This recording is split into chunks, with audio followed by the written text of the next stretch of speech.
The RSS's focus back then and today, I think, is just focused on the shaka, building the grassroots, building social capital, building these nodes in which people, mostly men, come together and they build character, capacity, etc.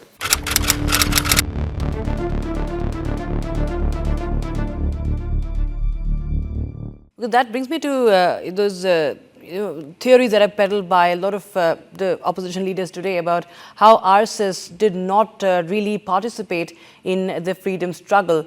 There are a lot of questions being raised on RSS role. What was RSS doing in those times when the figures you mentioned were fighting for independence? But here you are giving it another way of looking at it, that he believed in cultural nationalism and not in political. Do you feel that this is the reason why RSS has drawn so much of criticism? I think there's a lot of misunderstanding here. So, and I think we need to kind of a little bit split hairs and create what I call linguistic hygiene. Because when we are linguistically hygienic, which in our current political discourse we are not, our thoughts are muddled because our words are muddled. So if I may, what I want to do is just very quickly explain.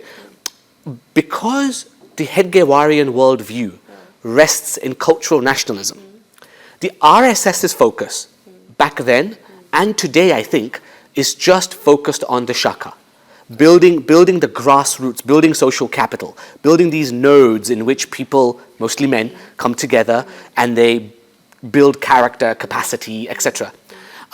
Now, that is what the RSS does. That's what the RSS wants to do. That's all it does. But Hedgewar was clear that these are human beings. Human beings have desires, and he himself spent his entire life fighting the tyranny of the British, right, and the tyrannical state. He was gun running. He was spreading revolutionary ideas all his life. So Hedgewar was most certainly a hardcore freedom fighter. I mean, that's clear. The RSS is designed for something very different. However, RSS Swayamsevaks were heavily involved in the freedom struggle.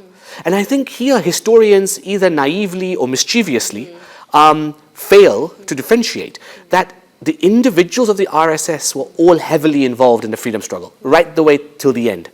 The RSS as an organization, which is in the business of capacity building, social capital, it only focused and remained on uplifting the people.